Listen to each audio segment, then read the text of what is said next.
नमस्कार जय जगन्नाथ मु स्निग्धा मो यूट्यूब चैनल को आपण मानक स्वागत।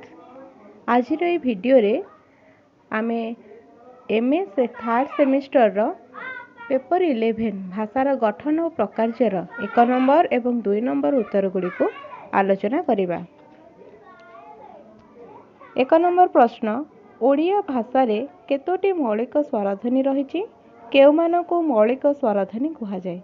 उत्तर, जो ध्वनि व्याजयंत्र रे उच्चारित हेबा बेले वायुमार्ग खोला रही वायु कौनसी स्थान में बाधाप्राप्त न होई वायुमार्ग संकीर्ण न करी बहिर्मुखी होई उच्चारित हुए ताहाकु स्वरध्वनि कहा जाए।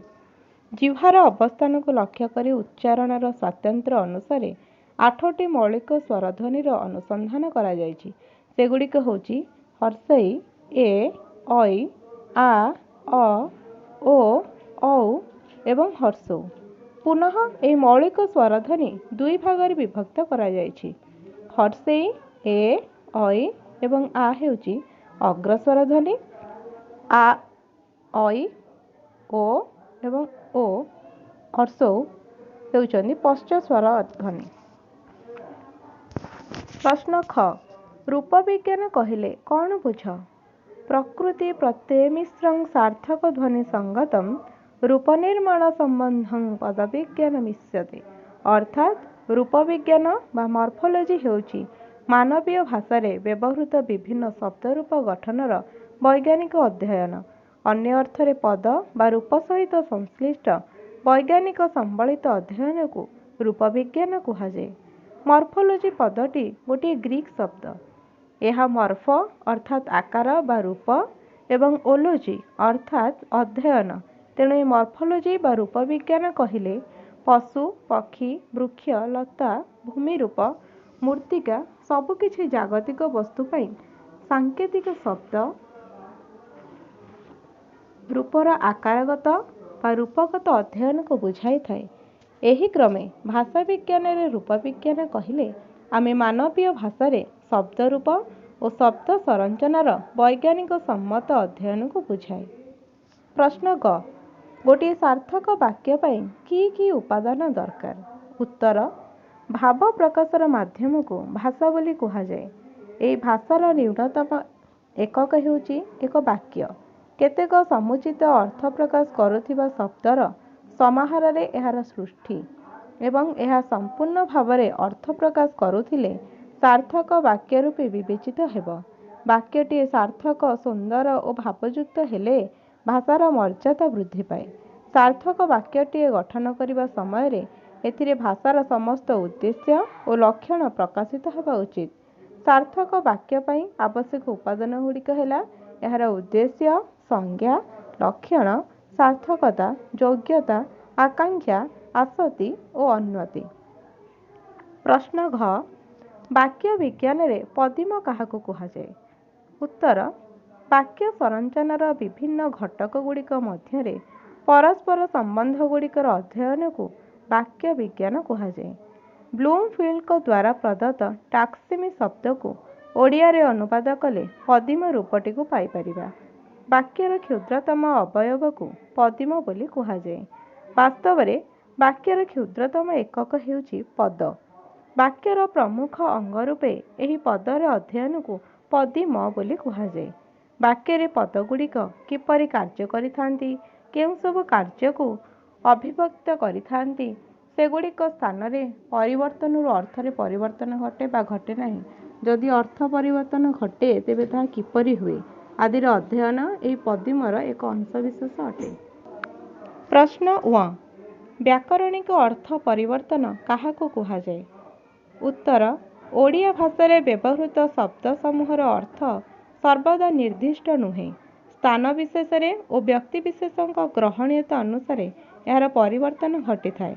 व्याकरणिक संयोग, प्रकृति प्रत्यय, रूढ़ी और जोग रूढ़ी इत्यादि प्रक्रिया रे शब्द गुड़िकर अर्थ परिवर्तन संभव हो पारि। उदाहरण, पंकज यार अर्थ पंकरु जात समस्त पदार्थ को न बुझाए केवल पद्म को बुझाई थिबारु प्रयोज्यात्मक अर्थ दृष्टि एपरि अर्थ परिवर्तन को व्याकरणिक अर्थ परिवर्तन बोली कुहाजिब। एहीपरि भाबरे आमर विभाग ग ख देखिबा 2 नंबर प्रश्न।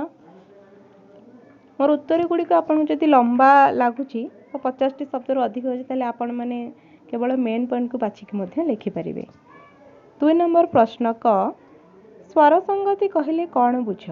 उत्तर भाषा रे प्रचलित थिबा ध्वनि गुड़िक केतेबेले पूर्णतः परिवर्तित हो जाए तो आउ केतेबेले परिवर्तित होई नुआ रूप ग्रहण करिथाए। गोटे शब्दर थिबा अल्प प्राण ध्वनि महाप्राण ध्वनि रे तो केतेबेले महाप्राण ध्वनि अल्प प्राण ध्वनि रे बदली जाए। पुणी बेले बेले आनुनासिक ध्वनि निरानुनासिक बा साधारण ध्वनि रे परिवर्तित हो जाए। अर्थात भाषा रे ध्वनिर एही नित्य परिवर्तन घटी चलीछि एवं एही ध्वनिर परिवर्तन उभय बाह्य और अंतःकरण रु घटुछि। स्वर संगति कौन? दुईटी स्वरध्वनि मध्यरु गोटे स्वरध्वनिर प्रभाव रे अन्य स्वरध्वनिर प्रकृति रे जदि परिवर्तित हेले उभय स्वरध्वनि मध्यरे एक संगति स्थापन हुए। यही संगति बा सामंजस्य को स्वर संगति बोली कहा जाए। उच्चावस्थित स्वरध्वनि निम्नावस्थित स्वरध्वनि को निज आड़ को टाणिबा को चेष्टा करिथाए। एहर एक उदाहरण कड़ाई। कड़ाई शब्दर हर्षई स्वरध्वनि पूर्ववर्ती आ स्वरध्वनि को समीकृत करने को चेष्टा कला बेले यह संपूर्ण समीकृत न होई ए रे परिणत होइछि। एथिजोगु कड़ाई को कहीकि कड़ेई मध्य उच्चारण करिथांती। एहर अन्य उदाहरण बिड़ाल बेड़ाल, लिखन को लेखन, पठाऊ को पठौ, बिलुआ को बेल इत्यादि। यहाँ पर प्रश्न ख देखिबा रूप विज्ञान रे पुरुष अनुसार क्रियापद किपरि निष्पादित होइथांती आलोचना कर। एहर उत्तर निष्पादन प्रक्रिया रे शब्द गुड़िक बद्ध रूपिम साहाय्य प्रस्तुत हुए एवं एही बद्ध रूपिम गुड़िक निष्पादन सर्गरे परिगणित हुअन्ति। लाटिन बा जर्मान भली इंडो यूरोपीय भाषा गुड़िकरे पुरुष पदर वर्ग बा श्रेणी अनुसार क्रियापद गुड़िकर निष्पादित रूप बदली थाए। अर्थात कौनसी वाक्य रे कर्तापदटी स्वयं वक्ता होइथिले ताहाको प्रथम पुरुष, श्रोता को द्वितीय पुरुष और अन्य केहू को तृतीय पुरुष रूपे चिन्हित करिथांती और तदनुरूप सर्वनाम मध्य सही सबु पद ग्रहण करिथांती। ओडिया भाषा रे केवल सर्वनाम पदरे पुरुष विचार करा जाए। संस्कृत भाषा परी ओडिया व्यक्तिवाचक सर्वनाम केवल प्रथम पुरुष, द्वितीय पुरुष और तृतीय पुरुषर अंतर्गत अटंती। ओडिया रे प्रथम पुरुषर पदरूप हेउची मु, आमे, आम्भे, आम्भे माने। द्वितीय पुरुषर पदरूप तू, तुमे, तुम्भे, तुम्भे माने एवं तृतीय पुरुषर पदरूप हेउची से, ताहा, जे, जिए, किए, सेमाने इत्यादि। यहाँ पर देखिबा प्रश्न ग। भिडियोटी की लाइक एवं शेयर करथिबे। वाक्य रूपांतरण कहिले कौन बुझ? यार नियमावली सह विभिन्न दिग संपर्क रे लेख। उत्तर ओडिया कथित भाषा रे और लिखित भाषा रे जो सब वाक्य दृष्टिगोचर हुए ताहा परस्पर ठारू पृथक। कथन शैली रे वक्तार सुविधा अनुसार से वाक्य सृष्टि करे, मात्र लिखित रूप रे वाक्य सृष्टि पाई व्याकरणिक नियम को विशेष गुरुत्व दिया जाए। कारण रूपांतरण कहिले वाक्यर रूपगत परिवर्तन बा गठनगत परिवर्तन को बुझाई थाए। एहार एक संज्ञा देखिबा अर्थ को अपरिवर्तित रखी गोटे वाक्य को अन्य गोटे रूप रे प्रकाश करागले ताहाको वाक्यर रूपांतरण बा परिवर्तन हैला बोली कहा जाए। यार नियमावली वाक्यर भाव बा मूल अर्थ को परिवर्तन न करी केवल गठन रीति और रूपगत गठन शैली रे परिवर्तन करा जाए। एही दृष्टि विश्लेषण करा जाए सरल वाक्य को यौगिक और जटिल वाक्य रे रूपांतरण करने सहित यौगिक वाक्य को सरल और जटिल वाक्य रे एवं जटिल वाक्य को सरल और यौगिक वाक्य रे परिणत करा जाए पारिबो। सेहीपरि भावसूचक वाक्य गुड़िकर अर्थ को अपरिवर्तित रखी मध्य वाक्य रूपांतरण करा जाए पारिबो। यार एक उदाहरण से सत कहिलारु प्रशंसा शुणिला, यह एक सरल वाक्य। से सत कहिला और प्रशंसा शुणिला, यह एक यौगिक वाक्य। अर्थ अपरिवर्तित रहिला किंतु वाक्यटी तार रूप बदली गला। यहाँ पर प्रश्न घ अर्थ संकोचन भाषा विज्ञान रे काहेकि संगठित हुए? अर्थ संकोचनर गोटे उदाहरण सह बुझाओ। यार उत्तर, ओडिया भाषा रे साधारणतः शब्द गुड़िकर जो अर्थ सृष्टि करा जाए बा शब्द समूह को जो अर्थ रे प्रकाश करा जाए तार स्थिति, उत्पत्ति, व्यवहार, आहरण और अनुसरण किपरि होइछि से संपर्क में भाषार अर्थ विज्ञान विभाग ही जना पड़े। ये अर्थ संकोचनर आवश्यकता कौन? ओडिया भाषा स्वयं संपूर्ण नुहे। आवाहमान कालरू आम मातृभाषा संस्कृत, हिंदी, बंगला, इंग्राजी, पारसिक एसबू भाषा द्वारा प्रभावित होई बहु निरला बाह्य शब्द को मध्य आत्मस्थ कर सारी। आम व्यवहार करुवा शब्द समूह एमती अनेक शब्द अच्छी जहाँ प्रथमे बहु अर्थ व्यवहृत होता, मात्र कालक्रमे यह बहु अर्थर संकोचन घटी केवल गोटे अर्थ व्यवहृत होइछि।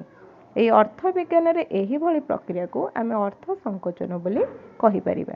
यार उदाहरण, पंकज। पंकज कहले पंकरु जात समस्त उद्भिद को बुझाई थाए, किंतु वर्तमान यह निजर विस्तारित अर्थ को परित्याग करी कालक्रमे संकुचित अर्थ प्रकाश करी पद्म फूल अर्थ रे सीमित होई रही जाइछि।